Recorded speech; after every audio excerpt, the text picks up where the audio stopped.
नंदनपुर नाम के गांव में टुन्नू और उसका परिवार रहते थे। टुन्नू के परिवार में उसकी पत्नी टुनटुनी और उसका 2 साल का बेटा बंटी रहता था। टुन्नू बेहद गरीब था। दिन में वो पास के जंगल से लकड़ियां इकट्ठी करके लाता और शाम को उन्हें गांव के बाजार में बेचता। टुन्नू जो थोड़े बहुत पैसे कमाता, उनसे वो अपने परिवार के लिए राशन का सामान लेकर घर चला जाता। चाहे आंधी आए या तूफान, इसी तरह टुन्नू रोज जंगल से लकड़ियां इकट्ठा करके लाता और गांव के बाजार में बेचता। एक दिन गांव में बहुत तेज बारिश हो रही थी। रोज की तरह टुन्नू लकड़ियां लेकर बाजार गया, लेकिन दिन भर उसकी एक भी लकड़ी नहीं बिकी। हे भगवान, ये कैसी जिंदगी दी है आपने। अगर आज लकड़ी ना बिकी तो मेरे बीवी बच्चे को भूखा सोना पड़ेगा। थोड़ी देर में एक भिखारन गरीब गौरी कौवी टुन्नू के पास आई। भैया, क्या आप मुझे ये लकड़ियां दे सकते हैं? मेरे घर पर आग जलाने के लिए कुछ भी नहीं है। मेरे बेटे की तबीयत बहुत खराब है। हाँ बहन, ये तुम रख लो। गौरी वो सारी लकड़ियां ले गई। आज फिर मेरा परिवार भूखा ही सोएगा, हे प्रभु। ये सोचकर परेशान टुन्नू घर की तरफ निकल पड़ा। तभी रास्ते में उसे 3 जादुई घर दिखे, जिसमें से एक सोने का घर था। वहां जाके टुन्नू बोला, अरे, इस रास्ते में मैंने तो पहले कभी ये घर नहीं देखा। तभी जादुई सोने का घर बोला, हाँ टुन्नू, मैं सिर्फ उसे ही दिखता हूँ जो दूसरों की कोई मदद करते हैं। इस जादुई घर में तुम अपने घर से कोई भी 10 साल या उससे पुरानी चीज लाओगे तो वो सोने में बदल जाएगी। लेकिन एक बात का ध्यान रखना, तुम इस सोने के घर में आ चुके हो तो अब तुम बाकी के 2 घरों में नहीं जा सकते। इसके बाद टुन्नू अपने घर चला गया और अपने पिता की पुरानी कटोरी उठाकर ले आया, जिसमें उसके पिता खाना खाते थे। वो कटोरी सोने की बन गई। टुन्नू अब रोज लकड़ियां बेचने जाता और वापस घर आते वक्त रास्ते में अपने घर की किसी पुरानी चीज को सोने का बना देता। ओ भैया, इस सोने के कंबल का कितना दोगे? टुन्नू जी, इसके तो पूरे 1 लाख रुपए मिलेंगे। ऐसे ही कुछ दिन बीत गए, लेकिन तब तक टुन्नू के मन में लालच आ गया था। टुन्नू अपनी पत्नी से बोला, अरे ओ भाग्यवान, सुनती हो? अब तो हमारे घर में कोई भी ऐसी चीज नहीं है जो 10 साल या उससे पुरानी है। तुम एक काम करो, पड़ोस के मिट्ठू तोते के घर से कोई ऐसी चीज चुरा लो जो 10 साल या उससे पुरानी हो। टुन्नू की पत्नी टुनटुनी ने ऐसा ही किया। वो मिट्ठू तोते के घर से एक बक्सा चुरा लाई। टुन्नू चुराए हुए बक्से को टुनटुनी के साथ जादुई सोने के घर में ले गया, लेकिन बक्सा तो वैसा ही रह गया, मगर टुनटुनी सोने में बदल गई और सोने का वो जादुई घर गायब हो गया। हे भगवान, मुझे माफ कर दीजिए। अब मैं लालच नहीं करूंगा। मेरी पत्नी मेरी सब कुछ है। आप इसे ठीक कर दीजिए और मैं वादा करता हूं कि अब से जिंदगी में कभी लालच नहीं करूंगा। तभी वहां तेज रोशनी चमकी। टुन्नू, तुम एक नेक पक्षी हो, फिर भी तुमने लालच किया। मैं तुम्हारी पत्नी को इस बार तो ठीक कर देता हूँ, लेकिन ध्यान रहे, अब तुम इस जादुई घर को कभी भी देख नहीं पाओगे। टुनटुनी फिर से पहले जैसी हो गई और टुन्नू के परिवार ने अब तक जो पैसे जमा किए थे, उनकी मदद से पूरा परिवार खुशी खुशी रहने लगा। लालच नहीं करना चाहिए, लालच का फल हमेशा बुरा ही होता है। ये कहानी है एक मेहनती चिड़िया और सुस्त कौवे की। कौवा अपने आलस के कारण दिन भर अपने छोटे से टूटे फूटे तिनकों के बने घोंसले में सोया रहता था। वहीं दूसरी तरफ टुनटुनी चिड़िया थी जो हर वक्त काम में लगी रहती थी। टुनटुनी सोचती है, मेरा घोंसला तो तिनकों का बना है, अगर तेज आंधी आई तो ये टूट जाएगा। मुझे अपने घर को जल्द ही पक्का करना होगा, नहीं तो आंधी तूफान में मैं कहाँ रहूंगी। टुनटुनी दिन भर मेहनत करके घर को पक्का करने का सामान इकट्ठा करती है और फिर अपने लिए एक प्यारा सा घर बनाकर तैयार करती है। टुनटुनी बहुत खुश थी। घर बनने की खुशी में वो पड़ोस के आलसी कालू कौवे को मिठाई देने जा रही थी। टुनटुनी को मिठाई लेकर आता देख कालू कौवा सोचता है, ये टुनटुन की बच्ची, लगता है इसे अच्छे से बात करनी होगी। इतनी ताजी ताजी रसीली मिठाइयों के लिए मैं इतना तो कर ही सकता हूँ। ये लो कालू भैया, मैं आपके लिए मिठाई लाई हूँ। हाँ हाँ, लाओ चिड़िया बहन, मुझे तुम्हें देखकर बहुत खुशी हुई। कालू जल्दी जल्दी सारी मिठाइयाँ सफा चट कर देता है। अरे कालू भैया, आपने ये तो पूछा ही नहीं कि मैं ये मिठाई किस लिए लाई हूँ। अरे वो मैं भूल गया था, चलो तुम मुझे कभी और बता देना। अब तुम जाओ, मेरे सोने का टाइम हो गया है। टुनटुनी वहाँ से चली जाती है। रास्ते में टुनटुनी सोचती है, अरे ये कौवा तो बड़ा ही खड़ूस निकला, ना बैठने को बोला, ना ही मुबारकबाद दी, बस मिठाई खा ली। कुछ दिनों बाद जंगल में तेज बारिश शुरू हो जाती है।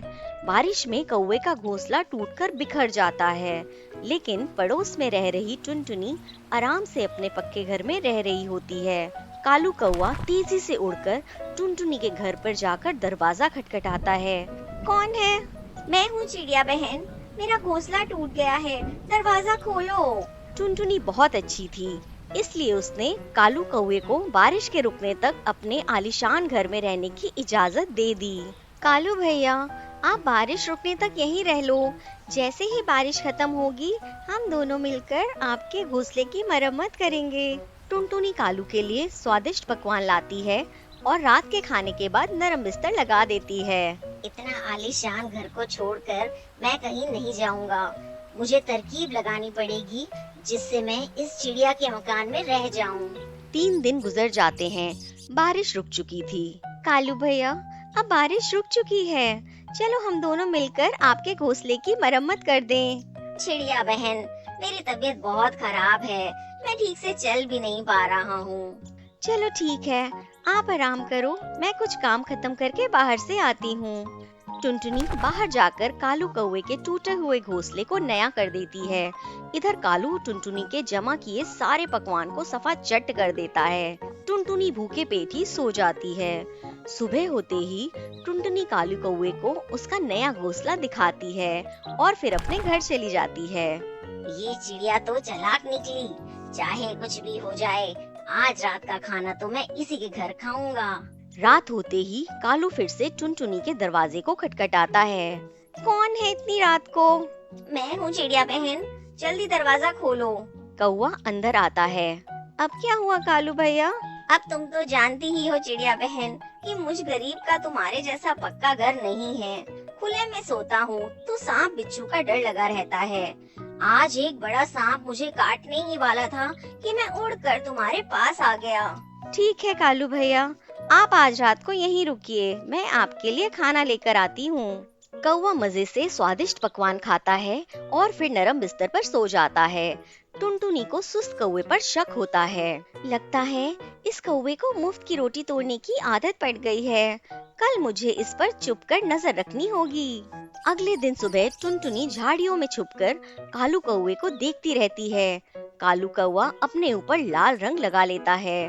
आज मैं फिर से इस चिड़िया की बच्ची को कहूँगा कि मुझ पर एक बाज ने हमला कर दिया था, इसलिए मैं जख्मी हो गया। बेवकूफ चिड़िया। टुनटुनी सोचती है, अच्छा तो ये बात है, अब मैं तुझे बताती हूँ कि कौन बेवकूफ है, सुस्त आलसी कौवे। रात हो जाती है। जैसे ही कौवा टुनटुनी के घर के पास पहुँचता है, टुनटुनी घर के बाहर निकलती है और कहती है, कालू भैया, इस घर में मैंने आज प्रेत आत्मा को देखा है। मुझे डर है कि वो हमें जान से मार देंगे, इसलिए मैं ये घर और ये पेड़ छोड़कर जा रही हूँ। टुनटुनी के जाने के बाद कालू, हा हा हा, ये बेवकूफ प्रेत आत्माओं पर विश्वास करती है। चलो अच्छा है, अभी आलीशान घर मेरा हुआ। आधी रात को टुनटुनी चुपकर गेट खटखटाती है। कालू डर जाता है, उसके पसीने छूट जाते हैं। कौन है बाहर? मैं भूत हूँ मूर्ख, तू अपने आप को शाना समझता है। अगर तू सुबह तक ये पेड़ छोड़कर नहीं गया तो तुझे अपनी जान गंवानी पड़ेगी। कालू थर-थर कांपने लगता है। ठीक है, मैं सुबह होते ही इस पेड़ को छोड़कर चला जाऊंगा। और ऐसा ही हुआ। सुबह हुई और सुस्त कालू कौआ दुम दबाकर घोंसले से दूर चला गया। आलस के कारण उसे अपने तिनके के घोंसले को भी गंवाना पड़ा। रात के 10 बज रहे थे। बाहर बहुत तेज बारिश हो रही थी। टुनी ने अपनी दोनों बेटियों को खाना खिला दिया था। बड़ी बेटी खाना खाकर ऊपर बेड पर सो गई थी और टुनी की 4 साल की बेटी पिंकी माँ के गोद में लेटी हुई है और चिड़िया माँ उसे लोरी सुना रही है। सो जा पिंकी सो जा, लाल पलंग पर सो जा, मम्मी डैडी आएंगे, ढेर खिलौने लाएंगे, सो जा पिंकी सो जा। माँ की लोरी सुनकर पिंकी भी सोने लगती है। यह देखकर टुनी भी अपनी बेटी के बगल में सोने की तैयारी करने लगी। तेज बारिश और बिजली की आवाज के कारण टुनी को नींद नहीं आ रही थी। तभी उसके दरवाजे को कोई बहुत जोर जोर से पीटने लगा। टुनी, सुन रही है तू? दरवाजा खोल, दरवाजा। तेज आवाज सुनकर टुनी का दिल तेजी से धड़कने लगा। वो जैसे तैसे डरते हुए दरवाजा खोलती है तो देखती है कि उसका मकान मालिक सेठ करकनाथ 3 चीड़ों के साथ बाहर बारिश में छाता लेकर खड़ा है। क्यों री, क्या कर रही थी तू? मुझे इतना इंतजार करना पसंद नहीं, समझी? मालिक, मैं अभी सोई थी, लेकिन मैंने जैसे ही आपकी आवाज सुनी, मैंने तुरंत दरवाजा खोल दिया। टुनी की बातों को सुनकर करकनाथ सेठ ने मुंह बनाते हुए कहा, हाँ ठीक है, ज्यादा बातें मत बना और फटाफट अपने 3 महीनों का किराया निकाल। टुनी ने 100 के 4 नोट करकनाथ को दे दिए और टुनी करकनाथ के पैरों पर गिर गई। 100 के 4 नोट को देखकर करकनाथ का दिमाग गर्म हो गया। ये कितने दे रही है तू मुझे?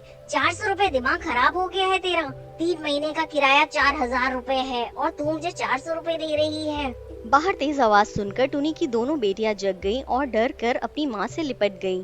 टुनी करकनाथ के सामने रोने लगती है। साहब, अभी मेरे पास जितने पैसे हैं मैं वो सब आपको दे दिए। मैं जल्द ही आपके बाकी के पैसों को भी चुका दूंगी। कृपया करके इस विधवा पर थोड़ी दया करिए साहब, थोड़ी दया करिए। धंधे में कोई दया बया नहीं होती है टुनी। बात कुछ नहीं, अभी सारे पैसे दे वरना अपनी दोनों बेटियों को लेकर निकल जा मेरे मकान से। टुनी के पास पैसे थे नहीं। वो लाख गिड़गिड़ाई, लेकिन सेठ का कलेजा पत्थर का था। तेज आंधी तूफान में उसने टुनी और उसकी दोनों मासूम बेटियों को बाहर निकाल दिया। टुनी की छोटी बेटी पिंकी अपने मृत पिता की तस्वीर को उठाकर साथ ले जाने लगी तो करकनाथ ने उसके हाथ से उस तस्वीर को छीन लिया। पगली लड़की, बोला था ना किसी भी सामान पर हाथ मत लगाना। और ऐसा कहकर उसने पिंकी से उसके मृत पिता की तस्वीर को लेकर जोर से फेंक दिया, जिससे उसकी पिता की तस्वीर चकनाचूर हो गई। टुनी और उसकी दोनों बेटियों को दुख तो बहुत हुआ, लेकिन वो कहते हैं ना कि पैसे वाले लोगों के आगे गरीब सिर्फ दुख सह सकता है। तेज आंधी तूफान में टुनी अपनी दोनों बेटियों के साथ सड़क पर चलने लगी।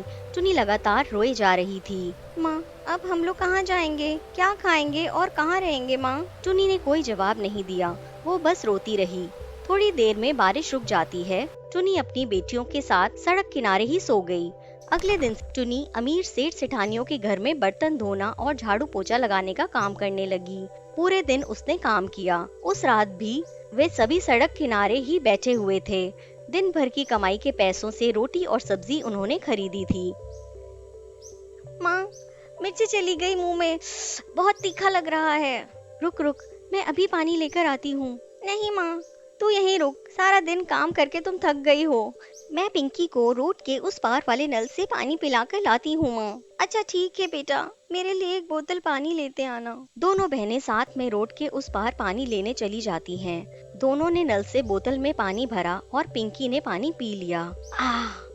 अब अच्छा लग रहा है, बहुत तीखी मिर्च थी दीदी। चलो अब माँ के पास चलो।